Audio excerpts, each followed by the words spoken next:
ত্রয়োদশ জাতীয় সংসদ নির্বাচন সন্নিকটে এ উপলক্ষে সারা দেশের আসনসমূহ নিয়ে আমাদের বিশেষ আয়োজন আমার আসন। আজকের পর্বে থাকছে সুনামগঞ্জ ২ আসনের বিস্তারিত, আর আপনাদের সাথে আছে আমি শুভ ইসলাম।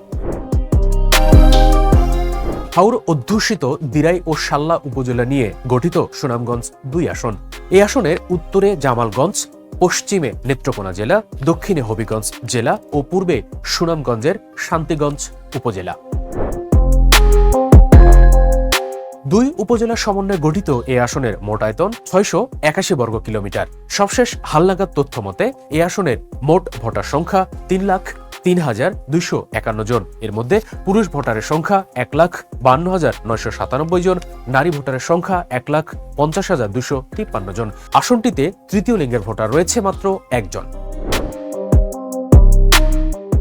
স্বাধীনতার পর এই আসনে বারবার নির্বাচিত হন গণতান্ত্রিক পার্টির সুরঞ্জিত সেনগুপ্ত।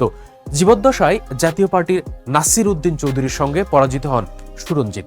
নাসির পরে যোগ দেন বিএনপিতে। সবশেষ একতরফা ২টি নির্বাচনে, একটিতে আওয়ামী লীগ থেকে এবং অন্যটিতে স্বতন্ত্র প্রার্থী হিসেবে বিজয়ী হন জয়া সেনগুপ্ত।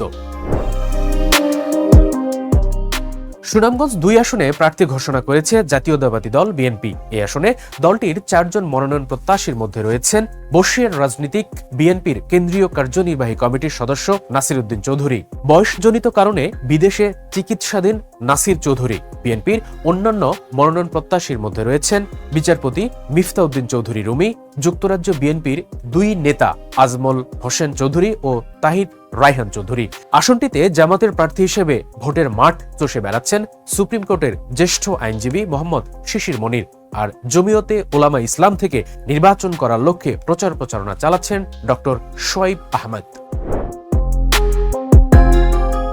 বাউল সম্রাট হিসেবে পরিচিত শাহ আব্দুল করিমের বাড়ি এই আসনের দিরাই উপজেলার উজানধল গ্রামে। সেখানেই সমাহিত করা হয়েছে মরমী এই সাধককে।